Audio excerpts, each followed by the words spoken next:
Gail could not be here tonight. She is in Maryland, so we're going to kind of sub for her.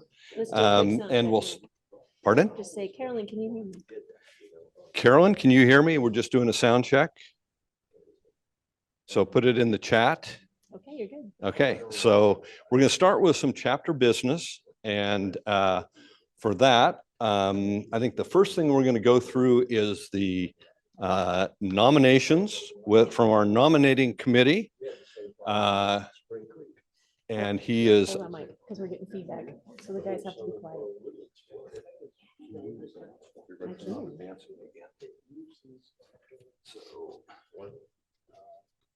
You want to say hi? Yeah. Yeah. There they are. Okay. Say hi. Yeah. Say hi to all your friends. They're right here. Hi, everyone. For those who don't know me, my name is Carson Stokes. I'm on the heading up the nominating committee for some positions that are open and open for election. I wanted to talk to you. There are three positions that were open that need to be voted on next month. One is the president's position with Bob Daly, the secretary's position with Helen Capozzelli, and the at-large, director-at-large membership, which is Jay Gowan. I think we're going to have give the. Well, first of all, let me see if there are any nominations that would come from the floor or from the internet. Please indicate if you're listening to this on Zoom. Indicate in chat if you have an interest in serving on one of these positions. And in the meantime, though, I'd like to have Bob Daly give a brief description of his experience and why he would like to be president of the Pines and Prairies chapter. So I should talk over there. Okay, thanks. I'll just say a few words. Hi, everybody. We're monitoring the chat. I have a few things to say. One is that I personally believe that gardening and dealing with any kind of plant is a different language that we can express in a different way. It's kind of a universal language. The thing about native plants, it was an avocation at one time, but now it's a vocation for me and probably for many of you. And I think it's important that we understand that what we're doing is essential to the life of the planet, to the life of our soil, to the life of our birds and insects and other animals, and to humans, of course. And that's some of the things I wanted to emphasize, that, we have almost a sacred responsibility for preserving and increasing our native plant population, because it is so vital to our entire environment. And, I kind of look at it as a spiritual experience. There's 4 million acres of grass, lawns in the state of Texas. It's the 4th largest crop in the state. You can't eat it, you can't wear it, and if you're so inclined, you can't smoke it. So I would say that I'm looking forward to this if I get nominated. If I get elected. And I'm also looking forward to the expansion of this organization. I think it's a great organization and has a lot of things that we can bring, not only to for ourselves and our neighbors, but for our children, our grandchildren, and other generations to come. So thanks. Looking forward to it. Any questions from the floor? That's for self-nominations as well. Yeah. Are there any nominations from the floor? We'll be checking if you want to make a nomination via our Zoom. We're checking the chat line now. Oh, We cannot hear you if you are on Zoom. You have to use the chat. Preach, brother. We're fine out here. Okay, birds, chickens, and grandchildren love it. I don't know what we're talking about here. Anyway, so I'm assuming there are no nominations from the floor. Anyway, and the elections will be held next month. So if anyone changes their mind and would like to compete with one of these positions, please let us know. Thank you very much. Okay, we've got a little more chapter business. We've got Alicia did a survey, and if you have questions about that survey, it was sent out to you. Please put them in the chat. Alicia's the best person to answer any questions on it. We are making some changes based on that. One, we want to move to the third Thursday from the third Wednesday because more people preferred Wednesday than Thursday. I know some people have a conflict with Thursday, but the majority that responded wanted Thursday. So we're going to do that. We're also changing so that we will always have an in-person meeting and a virtual tie-in like tonight. Hopefully we'll get all the bugs lined out eventually, but that's what we're going to be doing at least to mid-year, see how it goes. We're going to start we're going to move our meetings to Sam Houston State University, the Woodlands campus that's on 3380 College Park Drive. We'll have the same room so we can, sort of establish a routine, and hopefully that will work out well for everyone. But that's changes based on the survey.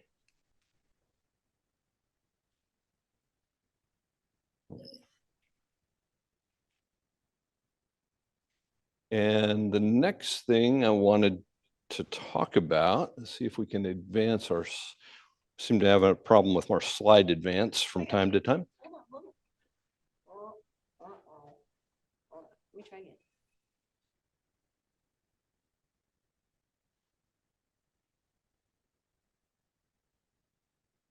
There you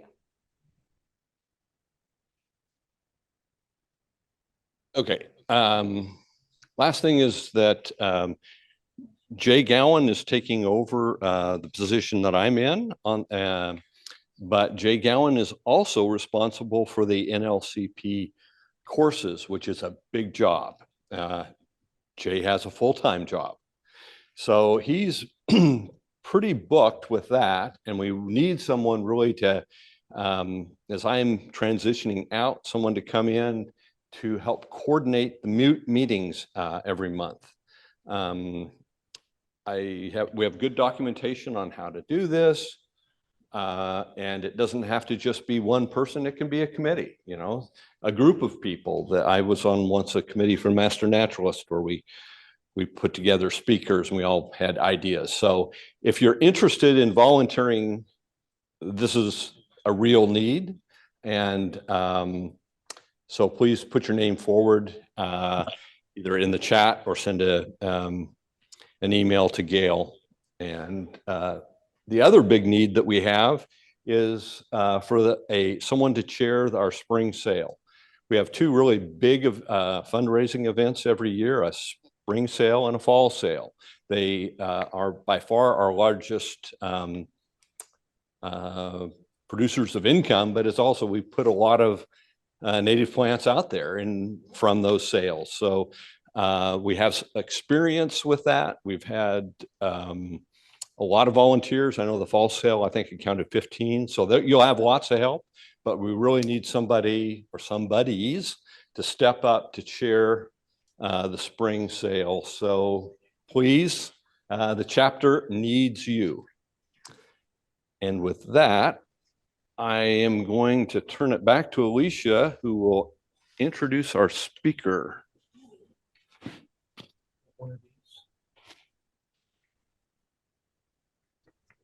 I'll do that if you're okay too.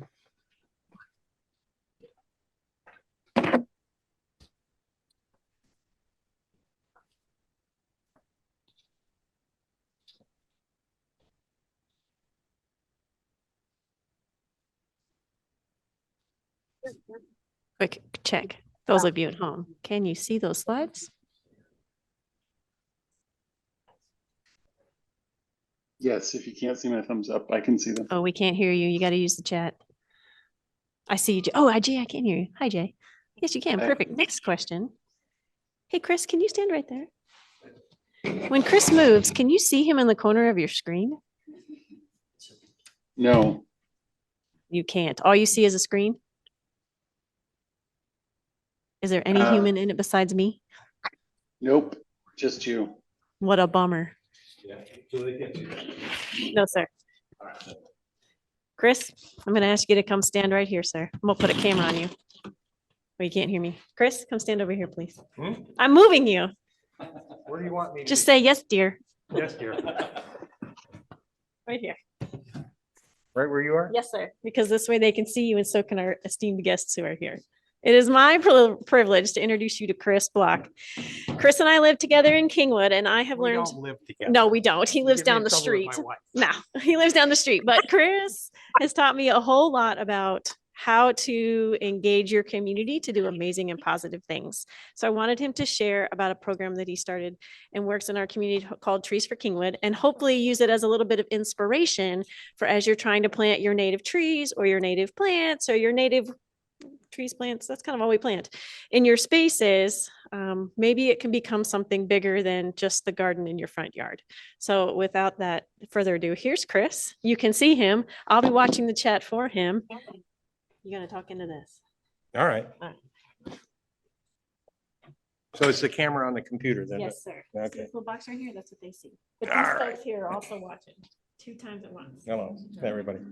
All righty. Again, as Alicia said, my name's Chris Bloch, and I was one of the founders of Trees for Kingwood. I don't know how many folks are familiar with Kingwood, but Kingwood was a master plan community several years before the Woodlands. And it was billed as the livable forest. And basically, Friendswood Development developed Kingwood. They purchased all the property from Foster's Lumber Mill, Foster's Lumber Products. If you ever go down to the good oil days in Humble, you see all the wooden derricks. That's where a lot of those derricks came from, is Kingwood. But all Kingwood had was a few lumber truck roads coming through a forest, and that was it. Friendswood Development purchased all the property with the intent of building a master plan community. So I moved into Kingwood in 1975. First homes were built in Kingwood in 1972. And when we moved into Kingwood in 75, it was indeed a livable forest, lots and lots of trees. When I'd get up in the morning, the cul-de-sac opposite our cul-de-sac wasn't built yet. It was just, they'd cleared the road for the cul-de-sac. So there were deer, raccoons, you know, all kinds of wildlife just at the end of the block. And lots and lots and lots of trees.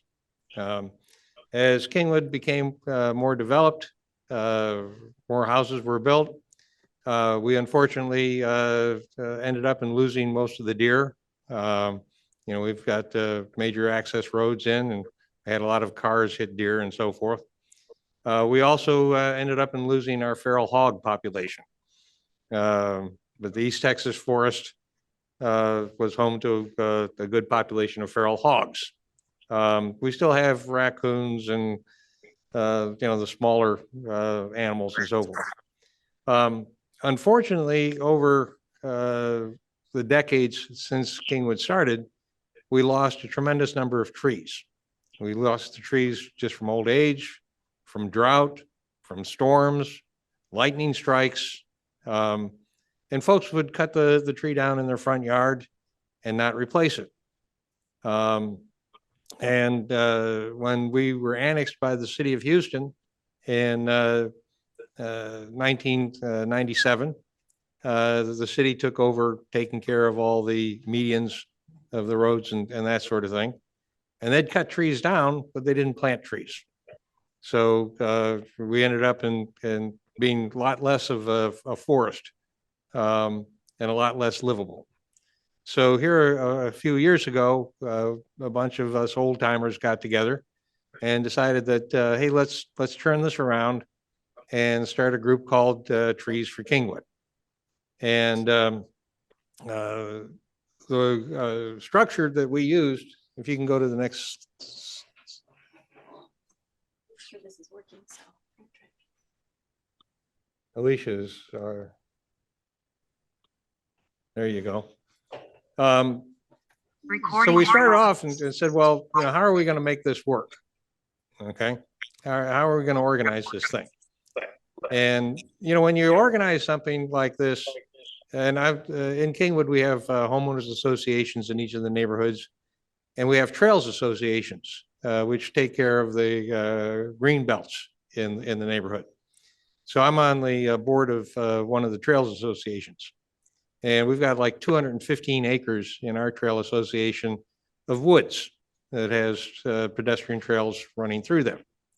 And the Trails Association was spending somewhere between $20,000 and $30,000 a year cutting trees down that had died or fallen or were hit by lightning and whatever. And that wasn't all the trees. I mean, the trees that were far enough away from the greenbelt paths, we just left those in the forest because we didn't want to make the area a park. We wanted it to remain a greenbelt area.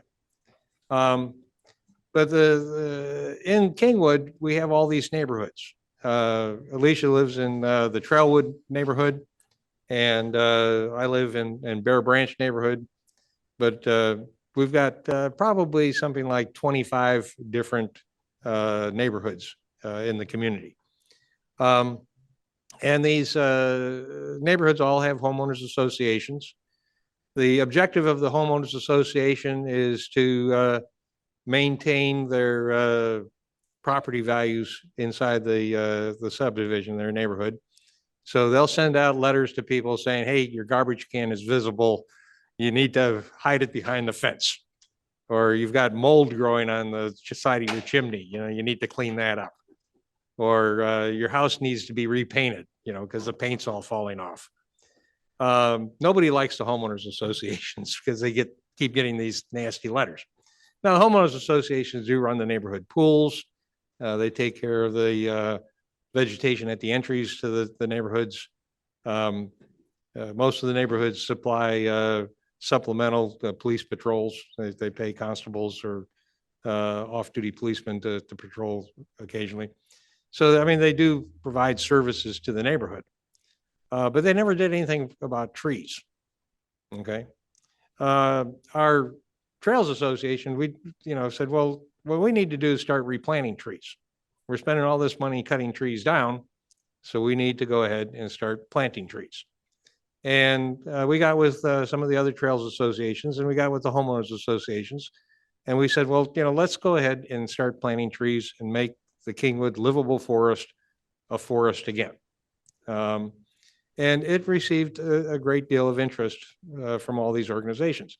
Our philosophy in building the organization was to do it on a neighborhood basis.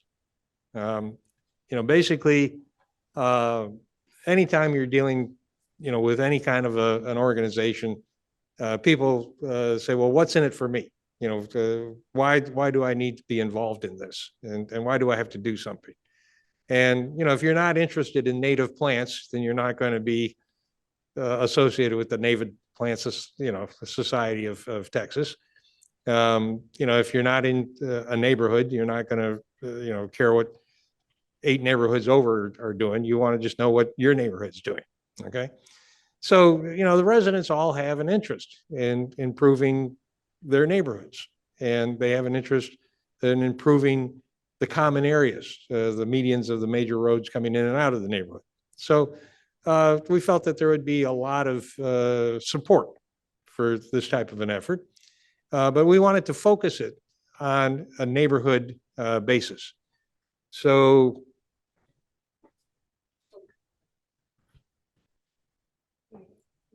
yeah.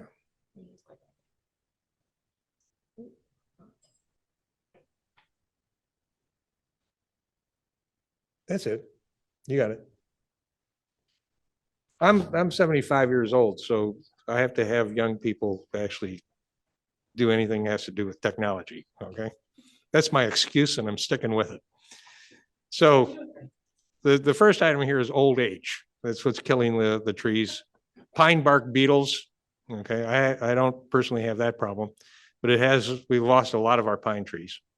Drought. This last summer was really tough on trees. There's been a new, I don't know if you guys are familiar with the laurel wilt, but red bay trees are all dying. There's a fungus that's spread by a beetle.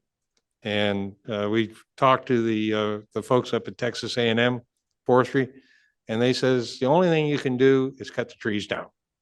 There's no cure for this laurel wilt. So all those trees are it's a beautiful understory tree. And in Kingwood, we had a bunch of them. And I said had, okay. And then storms and lightning. You know, every time we get a good storm, so many trees blow over or they get hit by lightning. So that's what caused the trees to be lost. Let me see if I can do this. Yes. There you go. Another problem that we've had is the invasion of foreign species. And one of the really bad problems that we have in Kingwood is the potato vine. I don't know if you have the same problem, okay? Another vine that really takes over quite a bit is greenbrier. Now, greenbrier is a natural vine to Texas. But the greenbrier was controlled by deer because it's very edible. It grows like a weed, which I guess it is a weed in the springtime. It's related to the asparagus. So its foliage is all edible. And after a long winter, the deer would really enjoy munching down on the greenbrier. And the roots have tubers. So they look like connected potatoes to each other, okay? And they're also edible. And this is what the feral hogs would root for. And that was their main source of nutrition is the greenbrier root balls. And so we've had folks in Kingwood say to us, well, you shouldn't be cutting down any of the greenbrier. That's a native plant. And we said, well, okay, we'll bring back the hogs and the deer. Well, no, you can't do that. Okay. 12 years ago, my husband hit a deer on Kingwood Drive, did a tremendous amount of damage. No, we don't want the deer to come back. Okay. And we sure as heck don't want the feral hogs back. So he said, well, keeping Kingwood a natural forest means that you have to maintain this balance between trees and the other vegetation. And if the vines take over to the point where, I mean, if you look at the picture on the screen, a young tree doesn't stand a chance underneath all those vines. And in fact, those vines will actually choke out living trees that are already established. So one of the things we had to do is come up with a program for controlling invasive species and or native species that were no longer controlled. So that was our goal. That was our founding principle. Then we said, okay, what's going to be our strategy to organize? And our strategy to organize was, again, to have this neighborhood focus. If you're going to get people interested and involved, it's got to be something in it for them. Okay. Now everybody, cares about what their home value is. So when we go talk to the homeowners associations to get, each homeowners association involved. And I've been in Kingwood for a long time, since 1975. I was one of the first residents in our neighborhood, Bear Branch. So I go to the Bear Branch Homeowners Association and I says, you know, you guys, the president of the Homeowners Association called me up one time. He said, hey, Chris, you know a lot of people. Can you give us some names of folks that might join the Homeowners Association board? We've got 2 vacancies. So we need to fill the vacancies. We can't get a quorum for our meetings. And I said, well, let me check. I'll ask some folks. So I asked some folks. I said, hey, you want to be on the Homeowners Association board? And they said, heck no.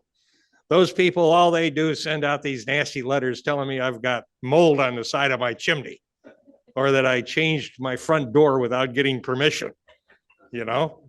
Or, you know, and this kind of thing. No, I don't want to have anything to do with those damn people. Okay.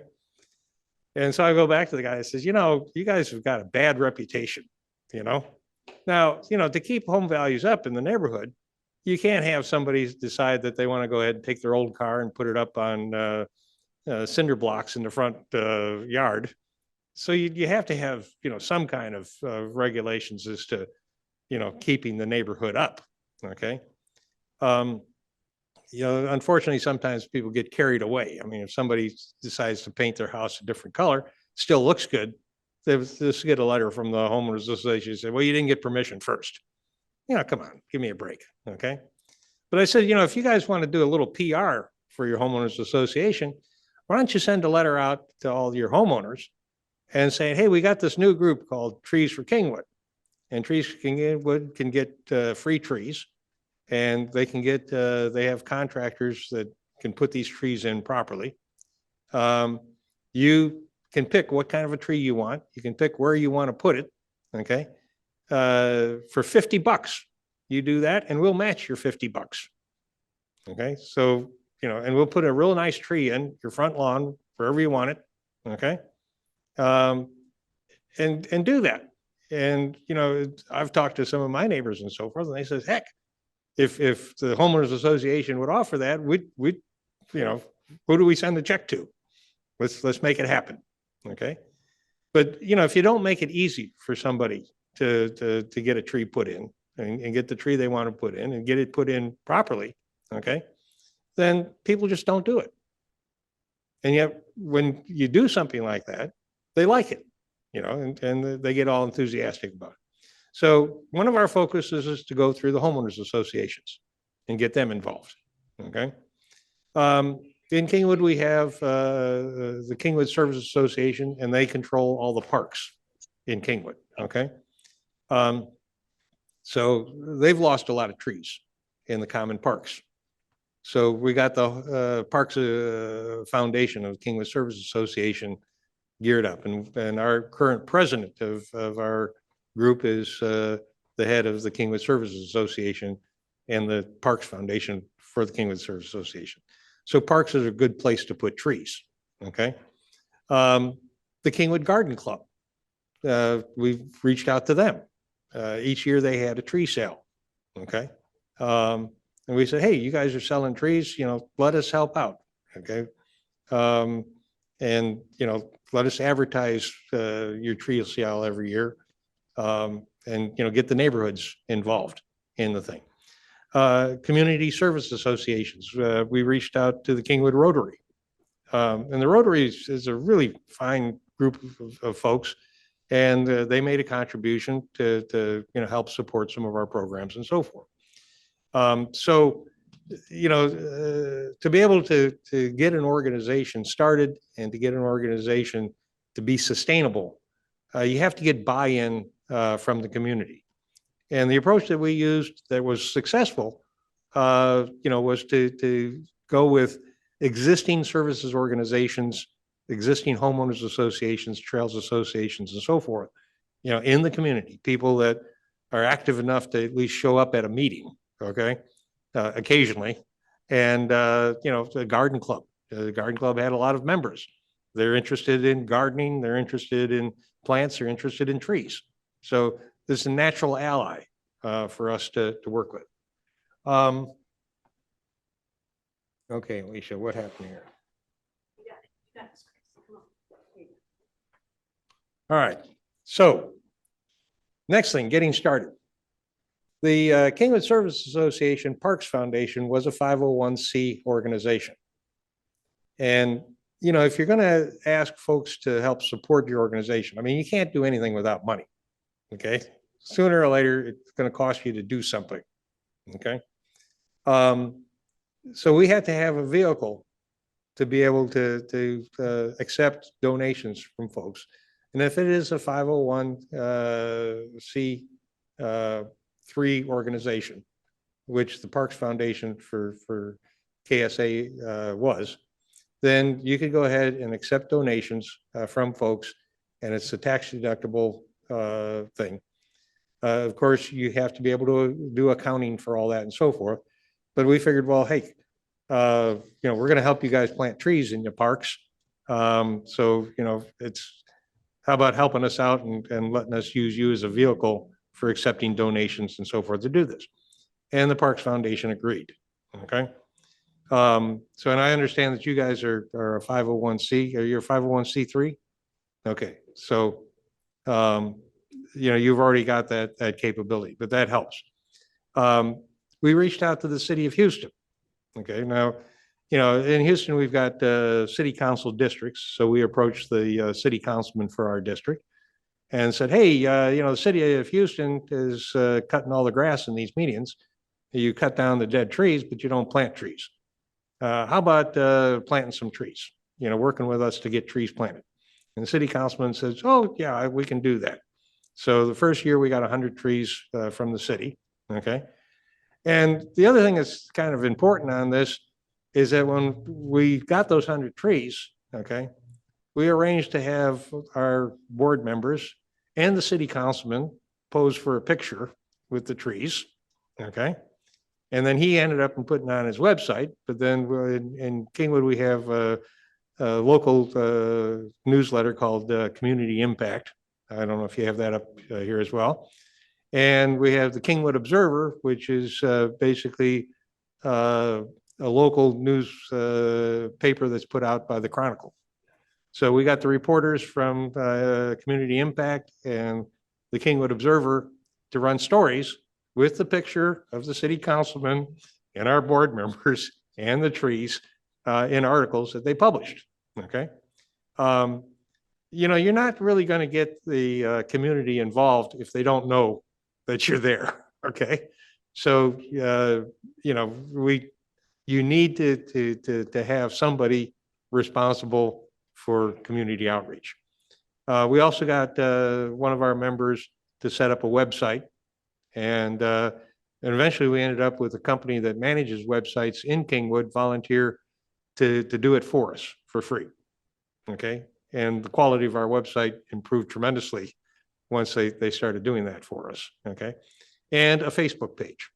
So if you go on Facebook, you can find Trees for Kingwood. If you go on the web, you can find Trees for Kingwood on the web. Okay. So that really helps.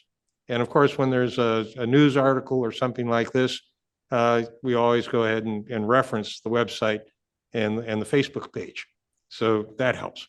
But, you know, to get started, you have to make an extra effort in terms of getting the word out as to, you know, here we are, folks, here's what we're doing. Okay.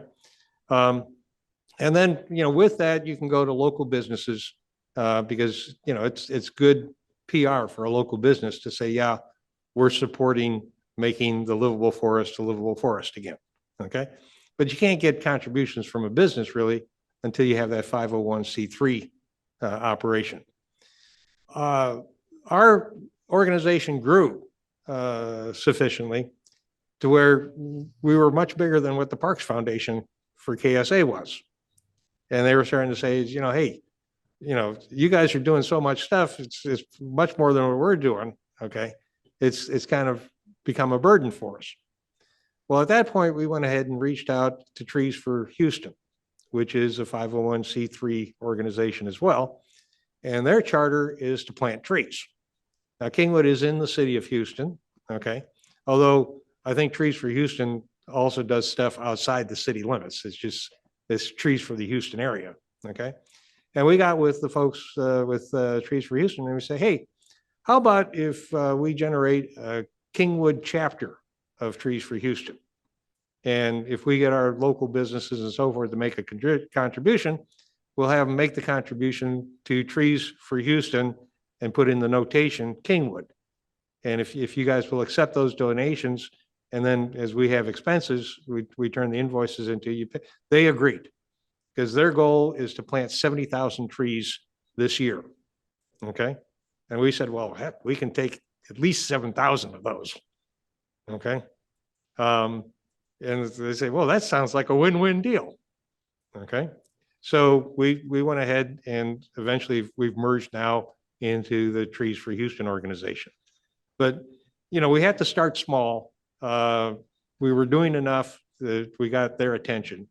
You had their president come up and see what we were doing. He liked what he saw. He could see the opportunity of it. And he said, yeah, let's go ahead and put our organizations together. Okay. And that really helps in terms of sustainability, because some of the grant applications that we put in to get money from businesses, they wanted to see financials for the last 3 years, audited financials for the last 3 years. Well, Trees for Kingwood didn't have audited financials for the last 3 years. Okay. And if we'd given them the audited financials for the Parks Foundation, well, you know, that wasn't really Trees for Kingwood. I mean, we were operating kind of under the Parks Foundation. So now, and on top of that, this Trees for Kingwood or Trees for Houston outfit, they already have established themselves to where they get grants on a regular basis from people like Exxon, Chevron, okay, you know, all the big oil companies. We got 100 trees this year from Apache Corporation, okay. You know, these big corporations, they want to show their good citizenship, okay. They want to have carbon offsets for what they're doing, okay. So there's a lot of people that, you know, will give you trees, okay. Now we still have to come up with the money for planting them, okay. But that's where the local businesses and so forth come in, okay, and the neighborhood associations and so forth. I mean, we can plant a lot of trees with the neighborhood association if they say, okay, we'll match what the homeowner comes up with. And, you know, the interesting thing about that is the homeowners pay their annual assessment to the homeowners association. So the homeowners association is only doing is they're collecting money from the homeowners, and then they're giving it back to the homeowners, or, you know, part of it back to the homeowners that want a tree in their front yard. So it's, again, it's kind of a win-win deal, you know, just say, well, you know, think of it that you're just reducing your annual assessment by $50, okay, and it works. So again, that was you know, from an organizing standpoint. Okay, Alicia. There you go.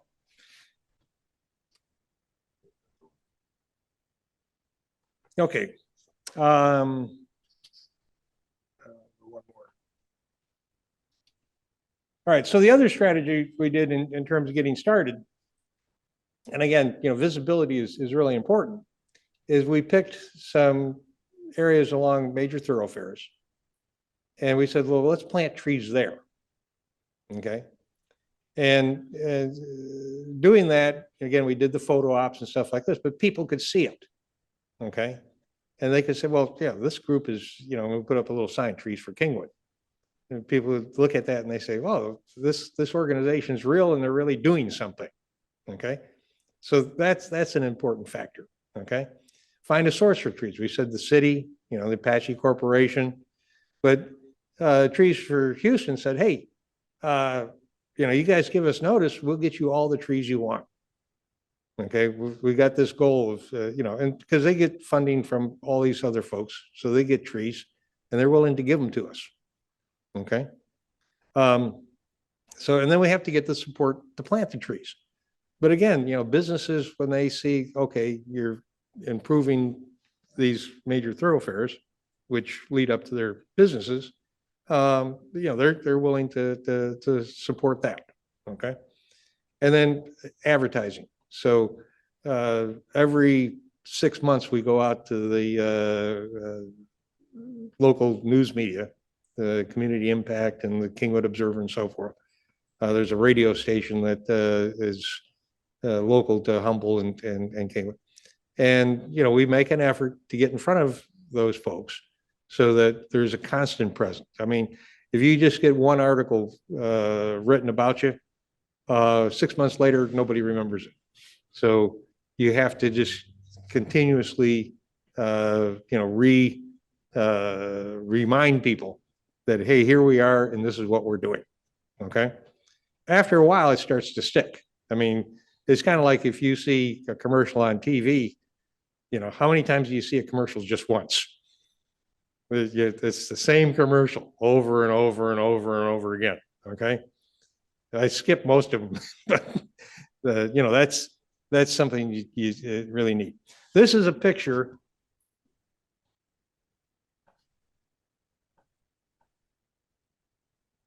Okay, this is a picture. The guy in the center there with the shovel, I went out and bought a new shovel. That's the city councilman. Okay. And he doesn't normally dress that way, but for planting trees, he just a good old boy with the shovel. Okay.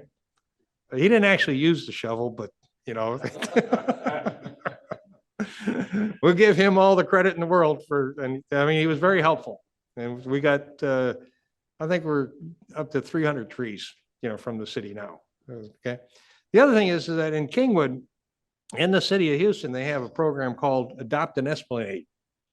So if you're a homeowners association or a civic group in a particular neighborhood, you can adopt an esplanade to improve it.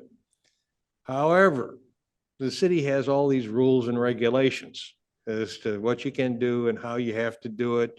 And if you want to put in a irrigation system to water the trees that you plant in the esplanade, there's only certain contractors that are allowed to do that, and you have to have a city water meter and on and on and on. Okay, unless you get a city councilman to get you an exception, okay, to do this. All right. So, and again, it's for a politician, it's really good PR. I mean, it's like kissing babies, hugging trees, kissing babies. Baby kissing is probably a little bit better than hugging tree, but hugging trees is not bad PR for a politician.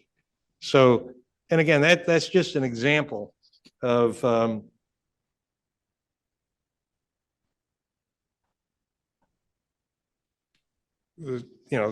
advertising that we spoke of. And then again, growing the organization, you pick a project, okay, you focus on that project, you get it done, you bring it to fruition. Okay. One of the most exciting things that we decided to do was start a Trees for Kids program. And we approached the principal of one elementary school. It was the Bear Branch Elementary School. It's a school that my kids went to 30, 40 years ago. Okay. But it's right in the neighborhood. And my wife knew the principal, so we went and talked to the principal. Okay. My wife knows everybody. And, talk to her about, hey, how about, us doing a pilot program to have the kids plant trees. And this is where Alicia came in. So I'm going to ask Alicia when I get done with my part of this to talk about trees for kids. Okay. But we set up a program to where Alicia, through the Jesse Jones Park in Humble, got seedlings and pots and planting soil.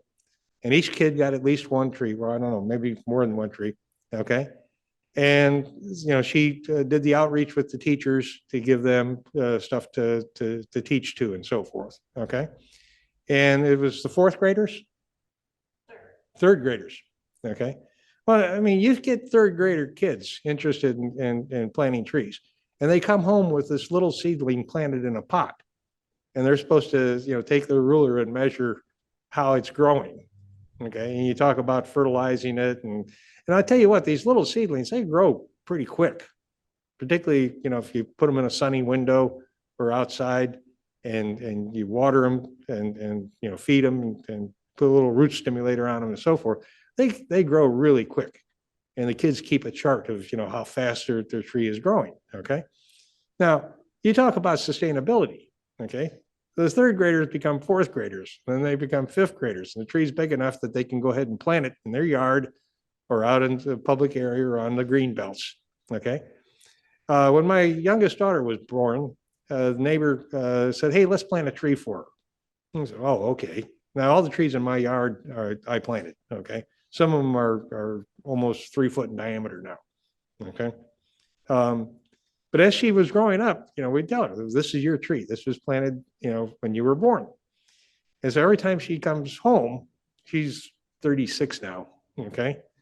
And a 36-year-old tree is, it's a good tree, but she always goes to check her tree to see how her tree is doing. Okay.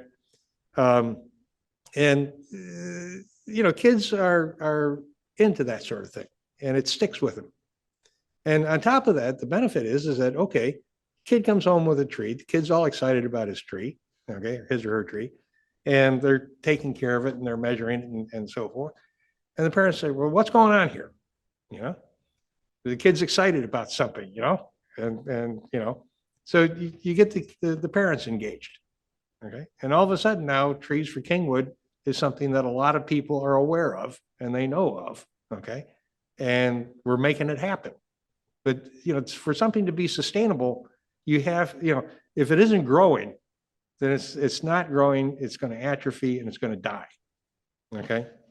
And you always have to be bringing new people into an organization because, some of us get old and we stop coming to the meetings or we just end up in dying or whatever. Okay.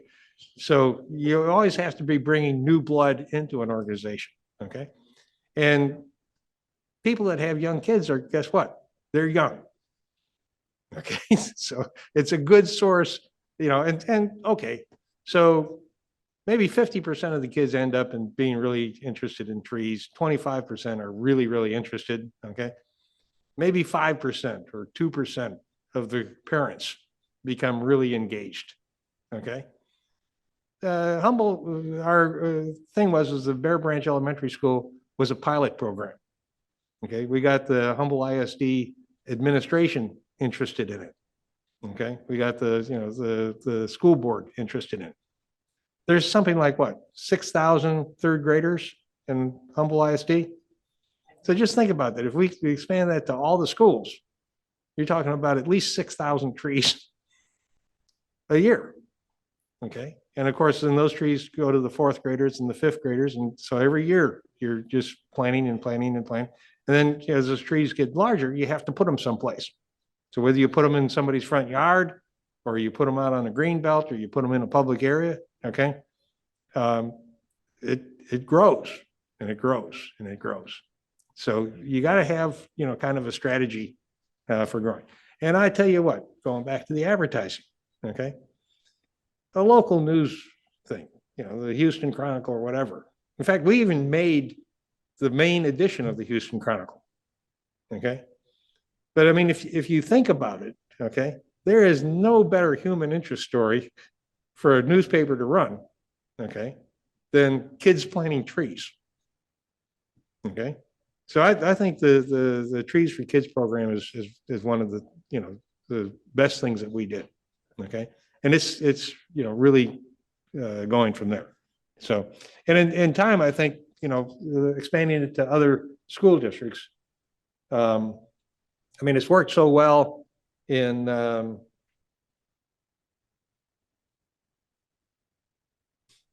it's worked so well, in the Humble ISDs. There's no reason it wouldn't work well in any independent school district. Okay. All right. The next thing is sustaining the organization. Trees for Houston is part of the Trees for Cities. It's a nationwide organization. So I don't know if Conroe's got a Trees for Cities organization, Trees for Conroe. But really, the Trees for Houston organization is part of this national Trees for Cities. Okay. If Conroe doesn't have one, I would be willing to bet that Trees for Houston, if you guys want to go that way, you can become affiliated with them if you just want to plant trees. The sustainability requires the city's support. Like I said, putting in these irrigation systems in the medians. that's city property. You got to get, work with the organization. Alicia works for Precinct 3. So the county commissioner, Tom Ramsey, in Precinct 3. Okay. And guess what? He's a big supporter of planting trees. Okay. Kissing babies and planting trees. I mean, they just kind of go with each other. Okay.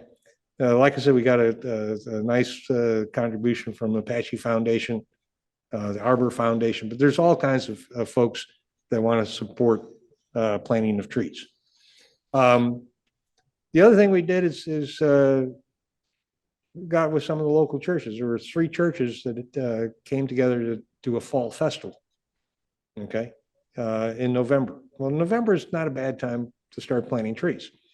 So we went ahead and from Trees for Houston, they got 300 trees to give away at this church fall festival.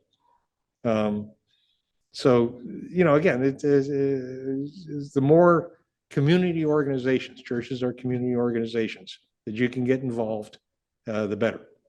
Okay. To do a neighborhood tree planting. So Alicia, they're picking up the trees tomorrow from one of the neighborhoods. Okay. So Precinct 3 had an Arbor Day event at Jesse Jones Park. They didn't give all their trees away because of the weather. And so, we let the neighborhoods know that, hey, we got trees. And so this one neighborhood, Foster's Mill, said, hey, we need another 10 pine trees. And they picked up 10 during the event, but then now they said they would need another 10. So Alicia said, yeah, we got 10 left over. So they're picking them up tomorrow. So, again, but the neighborhood will do that because it's trees that's going to go into their common area, at the entry to their neighborhood. They've got a pond and a bunch of trees. And they went ahead and cleaned out a bunch of vines and, rough area. And now they're putting trees there. Okay. So it's a great thing. Boy Scout, Eagle Scout, and a gold award for Girl Scouts. My youngest daughter got a gold award for Girl Scouts. The kids are always looking for projects, community projects that they can use for their Eagle Scout or their gold award. Okay. So we've had 2 Eagle Scout projects now. We've got the Girl Scouts interested as well. Okay. And the nice thing about this is that, one of the Eagle Scouts says, okay, my project is to clear out a bunch of vines and plant trees. And, part of his getting his Eagle thing is he has to organize things. Okay. And he has to get volunteers and so forth. So he gets a bunch of his buddies, other scouts to come out and work day to clean the vines out and to plant the trees. Okay. Well, guess what? The younger scouts, they say, okay, I'm going to get a new thing too, and I'm going to plant trees too. We've got lots of places to plant trees, but it's a good, easy project for the kids. Okay. It's, something they can do. It's local. And on top of that, I tell them, I says, you can come back 10 years from now and you can look at your stand of trees and say, these are my trees. And they love it. So, and then the other thing is you got to make it fun. So our Trees for Kingwood group get together every once in a while at somebody's house or at a local brewery or whatever. And we just have an informal get together and just talk about, but if all you do is just have meetings, okay, that isn't as effective as, if you make it fun, if people like community, okay. And if people have a common interest in doing something, they have a common interest. They like each other. They get along with each other. So, don't be just an organization. Make it fun. Get together. Plan, events to keep the folks involved. And I think, okay, what do I got left here? That should be it. Crystal, one more. Yeah. So I'll let. Say bye to people. Bye, folks. Here you go. Okay, so we're going to open the floor up to questions. And before we do that, Oh, no, hold on, sir. Hold on. What I'd like you to do, my at-home audience, if you would, if there's something that resonated with what Chris said with you, would you put that in the chat for us? And I'm going to open that back out to our constituents here too. Is there something that Chris might have said that resonated with you? And do you mind sharing that? Yeah. Okay, this is Mr. Bob Daly.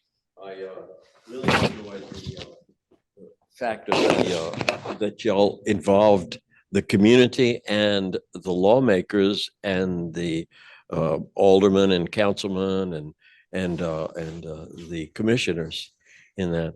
It makes a lot of sense, and the schools as well. And it makes a lot of sense. We've done some work with the schools, with some schools, but we haven't really expanded our reach into those other areas. And I think it makes a lot of sense because I think we put it the right way to the councilman and all the other powers that be, Rotary Club, that we can expand our whole purpose in what we're doing. And I appreciate that information because it's really going to help us, I think, in the future. Yeah, I might just say that at lunch today, I met with Brandon Creighton, who I believe is probably your state senator up here as well. Okay. This was more related to flooding stuff than trees. Okay. But I can guarantee you that all the politicians are interested in trees. Okay. I mean, you're never going to see somebody, well, my platform is to chop trees down. Okay. No, that's not going to happen. Okay. The trees are like kissing babies. I mean, everybody's for it. Okay. And the other thing is too, is that, you know, the city, your elected officials, okay, are public servants. Okay. But they have a keen interest in publicizing what they're doing for public service. So, I mean, a lot of people found out about us by looking at our city councilman's webpage that he has. And so we get people saying, oh, we saw about you guys on the city councilman's webpage. You know, he puts out a monthly web, page and newsletter. Okay. And then it comes back to us. So, if you're going to do a public service, you need to have the public service representatives engaged. It's not rocket science. Okay, somebody in the chat. Hello. Catherine Marshall said she loves the notion trees are linked to the future and the kids understand that. You're right. And there's a lot of those kids out there and it was an easy access point. Thanks for sharing that, Catherine. Jay says, Chris' stories about publicizing the organization and engaging community leaders is key. Thanks, Jay, for sharing that. Does anybody else out here want to share something with anybody that's resonating with you? Well, I just see so many opportunities out there. I look at all of the schools, Conroe ISD around us, and they took all the trees out. It's incredible. And we have a boulevard that just is begging for trees, right? I do have some kind of a semi-technical, but this is a very inspirational way to do good, basically do good. Oh, yeah. We planted a whole bunch of trees on the school grounds. Oh, yeah. Okay. Well, we didn't. The kids did because, as No, Catherine would say. Well, Chris did had too, the but city plant big trees. And the kids plant small trees. both. Both. I have one technical question. Have you always had to have irrigation? Oh. You only get 2 minutes to answer this, Chris. Because this could take a whole nother Because presentation. I've had some failures with that. Epic failures. This last summer, Volunteers for Trees for Kingwood put in approximately 2,000 man hours, okay, watering trees that we'd planted. It practically killed us. We did this, we had a golf cart for the Trails Association. We mounted 2 35-gallon plastic tanks on the back of this golf cart. At my house and a couple other folks have wells. So we'd use the well water to fill up the cart. Okay. this 70 gallons didn't go that far. So we ended up in filling up 4 5-gallon jugs that we added to the golf cart and top of the 70 gallons. We had to have the golf cart repaired once this summer because it was pretty hard on the golf course. Okay. We distributed over 70,000 gallons of water to trees that we'd planted. Okay. That is not sustainable. Okay. So that's when we decided what we're going to do is we're going to have to come up with irrigation for these public areas, the medians of the major streets. Okay. And we said, well, how are we going to do that? Well, each of the neighborhoods has at their entry an irrigated area that's, Friendswood Development put this in. So each neighborhood, had a nice entry. Okay. And the neighborhood associations take care of those entries. That's their responsibility. And they have existing irrigation systems. So we said, okay, what we're going to do is see if we can get them to agree to let us tap into their system, run it underneath one of the 2 lanes of the street, and we'll extend the system into the median. And then we're going to go to local businesses. Okay. So we've arranged with Trees for Houston to make a grant application to Inspirity, which is the major employer in Kingwood. Okay. To get them to give us a grant for putting in the irrigation systems. Okay. It turns out too that the city of Houston has a neighborhood grant program where they will match up to $5,000 a year, okay, to any neighborhood organization to do something that is beneficial to the public interest. So when we've discovered that, we said, well, you guys do that, would you do that for, say, paying for the irrigation of trees and medians and so forth? And they said, oh yeah, we got an association down in Clear Lake that's already doing that.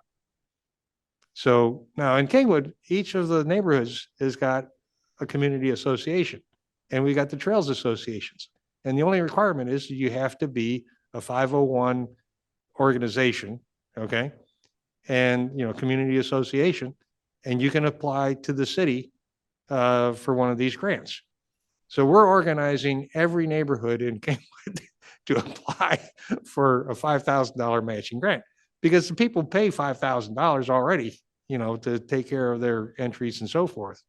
So, let's go ahead and double what you're already spending and expand it.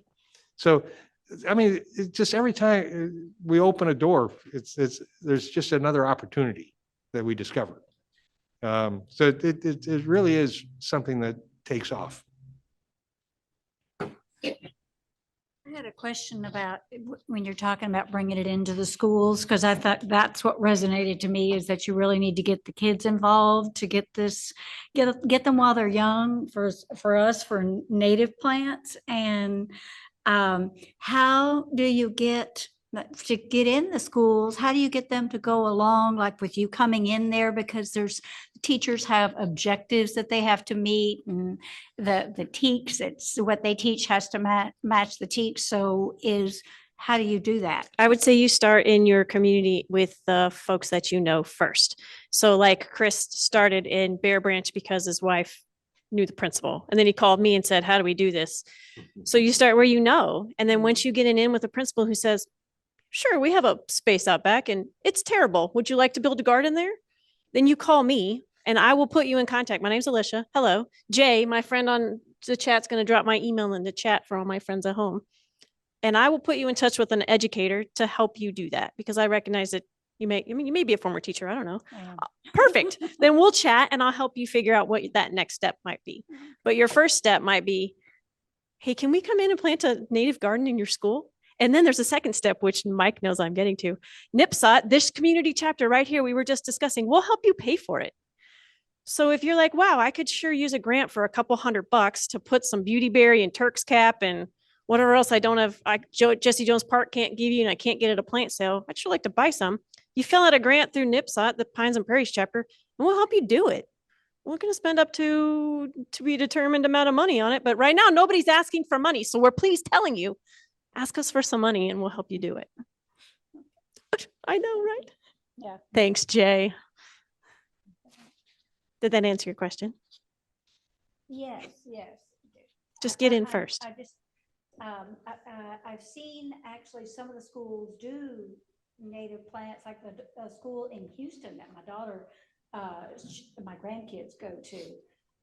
But this summer, I think, no, but the problem with it, once you get them started, is that you've got to have volunteers to keep it going because things look really dead. It does. And that's why I say it starts with you and your community, because I drive by the school in my neighborhood every day. That's the one that I'm going to shepherd and take care of. And I'm going to bring a few of my neighbors along with me. And that's where we start, is we start in our community with the people that we know and we love. Just like in Kingwood, we start with what we know.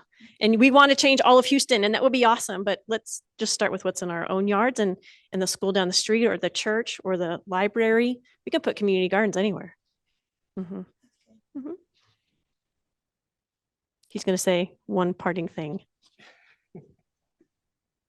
I'm looking at the chat. Oh, yes, honor societies. Everybody wants to plant trees. You're right. So if you have a group out there, friends at home, that wants to plant trees, call Chris and he'll get you some trees. I'll put his email in the chat so you guys can just say, hey, Chris, can I get 50 loblolly pines, which I currently have at Jones Park and I can't get rid of? Anybody want a pine tree? You just come see me at Jones Park. You can have one. I don't know what to do with all of these. They're all native trees. They're all ready to go in the ground right now. Come March, it's going to be a rough summer. So parting words. Parting word. One thing that we do, by the way, is we, out of the funds that we have, will buy root stimulator. And we'll buy, there's a polymer that you can put in when you plant the tree that absorbs water. Now, depending on the age, it's either the type of polymer you have in diapers, okay? Or for us older folks, depends, okay? But it really helps the trees, because if you go for, a week or 2 weeks without a good rain, young trees really suffer. But so when people who have these tree giveaways and so forth, we give them a little baggie of this polymer, and it's got this slow release fertilizer in it. And then we take the tree out of the bucket and we have a spray bottle and we spray the roots with this root stimulator. Okay. And we show them what root stimulator to use and all this kind of stuff. And, and again, if you plant a tree properly and you give it the root stimulator, you give it this polymer to keep the water, a slow release fertilizer, because you don't want to over fertilize a new tree. Okay. So you want something that'll feed the tree slowly. All right. That tree will grow so much faster than if you just stick it in, you dig a hole and stick it in the ground. So you want people to get excited about, my tree, look at it. It's really taken off. Say goodbye to the folks at home. Goodbye, everybody. Mike, do you have any parting words? Oh, I think great for organizing it, Alicia. I really enjoyed your talk. Yes. Great. Yeah.